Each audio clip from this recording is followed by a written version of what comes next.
Samantala, suportado ng Department of Finance ang panawagan ni Pangulong Ferdinand R. Marcos Jr. sa kanyang sona na pagpapalawak pa sa tax relief measures para sa mga manggagawang Pilipino at maging ang posibleng pagsususpinde ng excise tax sa LPG at kerosene. Ang detalye mula kay Sheila Natividad. The Department of Finance fully supports all the reforms and measures mentioned by President Bongbong Marcos at the State of the Nation address as far as it relates to the Department of Finance and its attached agencies.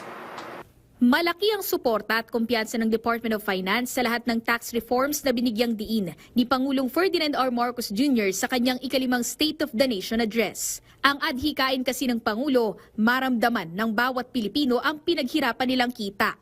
Bilang natatanging proteksyon sa kanila at para mas mapakinabangan nila ang pinaghirapan nilang kita, nananawagan ako sa Kongreso upang maipasa ang batas na magbibigay ng bahagyang ginhawa para sa ating bayaring buwis.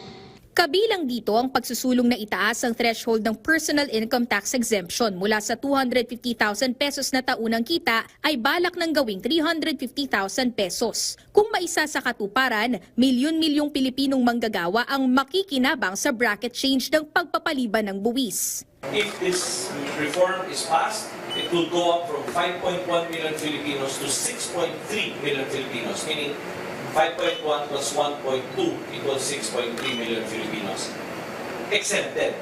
Ilan din sa mga suportadong tax relief measures ng DOF ay mas mababang minimum corporate income tax para sa micro, small and medium enterprise, one-time tax abatement program para sa mga kwalipikadong micro taxpayers, general tax amnesty na ngayon ay nire-review pa ng Kagawaran at ng Bureau of Internal Revenue at mas pinalawak na saklaw ng VAT-exempt medicines. Bukod sa pagpapaliban ng mga nabanggit na buwis, nakahanda ring suportahan ng DOF ang posibleng pagsususpinde muli ng excise tax para sa LPG at kerosene. Ayon sa batas, if the price of Dubai crude oil exceeds $80 a barrel for a 30-day period, the DBCC may make a recommendation to suspend excise taxes. Sa ngayon, umaasa ang pamahalaan na sa pamamagitan ng mga panukalang ito, mas maraming Pilipino ang mababawasan ng pasanin sa pagbabayad ng buwis habang napapanatili ang pondo para sa mahalagang programa at serbisyo ng gobyerno. Sheila Natividad, para sa Bayan.